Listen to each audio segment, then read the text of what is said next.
Bonjour et bienvenue dans ce nouvel épisode du JT de l'esthétique. Bonne ou mauvaise news, le but est de fédérer l'esthétique, les esthéticiennes, toutes les esthéticiennes. Au sommaire pour ce JT de l'esthétique, notre rencontre avec Julie Nasri de Mes Petites Lingettes pour aller vers un institut au développement durable et la nouvelle réglementation applicable au 1er juillet concernant la publicité de nos produits cosmétiques. Pour le JT de l'esthétique, c'est parti!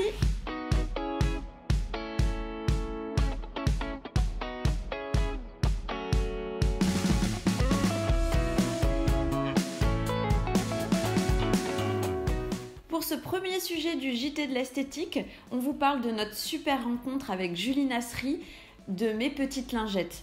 Elle a une approche environnementale pour nos instituts de beauté avec une expérience et une expertise non négligeables.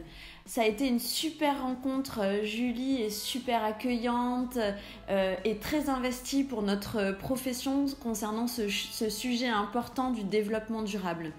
Elle a mis en place des lingettes lavables. À noter que jusque-là, elle cousait elle-même ses petites lingettes. Elles sont superbement présentées dans des trousses, toujours cousues main. Elles sont lavables, elles vont vous faire économiser évidemment sur vos achats de coton. Et donc à noter, votre impact environnemental va pouvoir baisser et vous allez pouvoir faire des économies. Moi j'ai adoré et je compte mettre en place ça dans mon centre de soins pour mes clientes. Je travaille déjà avec des microfibres pour nettoyer mes soins en cabine.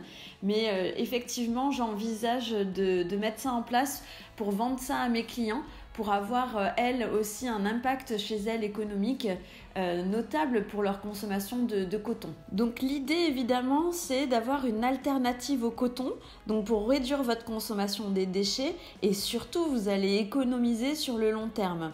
Les lingettes proposées par Julie de Mes Petites Lingettes sont en coton certifié pour vos clientes.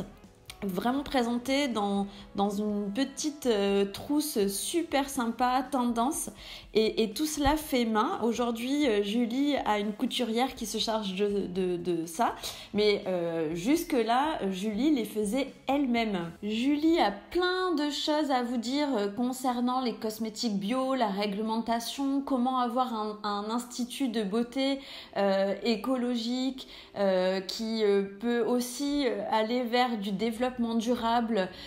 Tout ça, Julie interviendra dans plusieurs JT de l'esthétique parce que ce sont des vastes sujets que l'on ne peut pas aborder en une minute. Donc nous avons décidé de scinder tout ça. Julie est passionnée, ça a été vraiment une super rencontre. On a vraiment adoré échanger avec elle.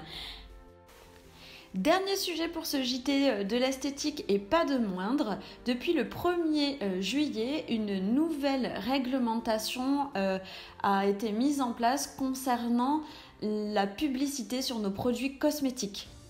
Vous l'avez certainement remarqué, la tendance aujourd'hui était de communiquer sur tous nos produits sans parabènes, sans parfum, sans colorant, sans huile minérale, etc. etc. Pour pas perdre le client et surtout pour pas mettre dans son esprit que les produits qui pourraient avoir ce type de produit seraient vraiment néfastes pour lui, l'autorité de régulation de la publicité a demandé une modification de cette publicité sur nos produits cosmétiques. Donc depuis le 1er juillet, toute cette politique de communiquer sur du sans est réglementée. Donc effectivement, cette nouvelle réglementation concernant la publicité de nos produits concerne surtout les allégations sans. Ça ne pourra plus être utilisé. Également concernés tous les termes hypoallergéniques ou à base d'ingrédients naturels. Tout cela va être mieux encadré pour pas que le consommateur, s'il ne voit pas afficher ces mentions-là, ait peur d'utiliser un autre produit cosmétique. Ces changements de réglementation ont été soumis à demande de la Commission européenne de la question de la publicité et de l'Autorité de régulation professionnelle de la publicité, l'ARPP. Donc cette initiative de changement était vraiment dans une perspective de ne pas influencer le consommateur ou en lui faisant peur avec des mentions sans. On va revenir sur la définition d'un produit cosmétique d'après l'article 2 du règlement CE numéro 1223/2009 du Parlement européen et du Conseil du 30 novembre 2009, donc relatif aux produits cosmétiques. Donc un produit cosmétique est défini comme tel: toute substance ou tout mélange destiné à être mis en contact avec les parties superficielles du corps humain. Épiderme, système pileux, capillaire, ongles, lèvres, organes génitaux externes ou avec les dents et les muqueuses buccales, en vue exclusivement ou principalement de les nettoyer, de les parfumer, d'en modifier l'aspect, de les protéger, de les maintenir en bon état ou de corriger les odeurs corporelles. Donc voilà la définition d'un produit cosmétique. De plus, la publicité concernant nos produits cosmétiques doit avoir une image valorisante du produit cosmétique, avec essentiellement des arguments positifs. Il y a toute une liste, si vous voulez, on vous mettra le lien de toute cette réglementation de la publicité. Et au vu de cette argumentation-là, des arguments positifs pour nos produits cosmétiques, l'allégation 100 vient un peu en contradiction avec cette règle. C'est aussi pourquoi la Commission européenne et la RPP a demandé une modification pour cette publicité. Donc, pour faire simple, depuis le 1er juillet, les revendications 100 ou les allégations de signification similaire ne sont pas autorisées lorsqu'elles concernent un ingrédient qui est interdit d'une utilisation dans les produits cosmétiques. Cela concerne aussi toutes les allégations concernant les revendications sans allergènes. Alors ce ne sera plus autorisé parce qu'on ne peut pas garantir une absence complète de risque de réaction allergique.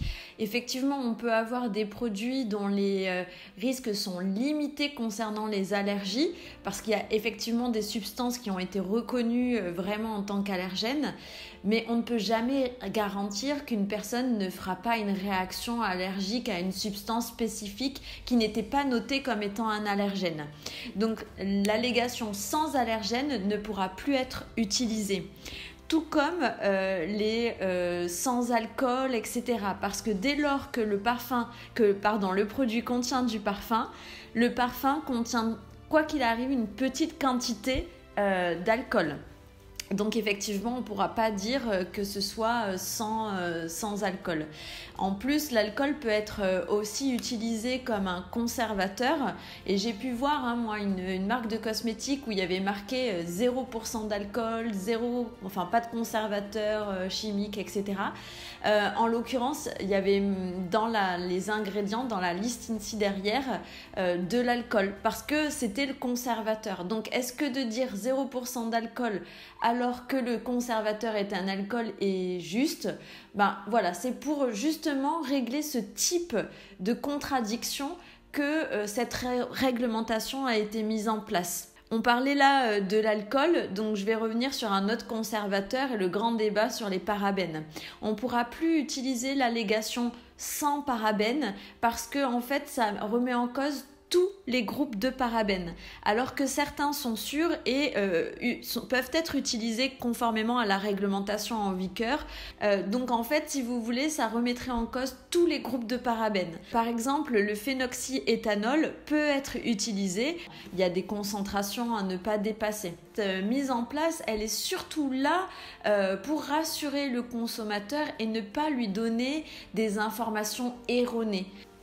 Concernant les alcools, il y a quand même une petite autorisation en vigueur concernant la politique du sans-alcool.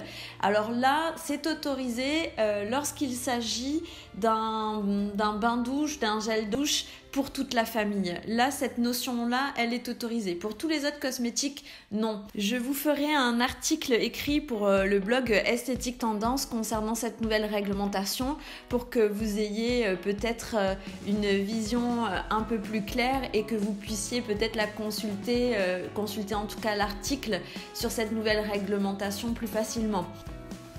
Merci de nous avoir écoutés pour ce nouveau JT de l'esthétique. Continuez de nous suivre, partagez, likez, n'hésitez pas à commenter et surtout, on vous dit rendez-vous pour le prochain JT de l'esthétique. À bientôt!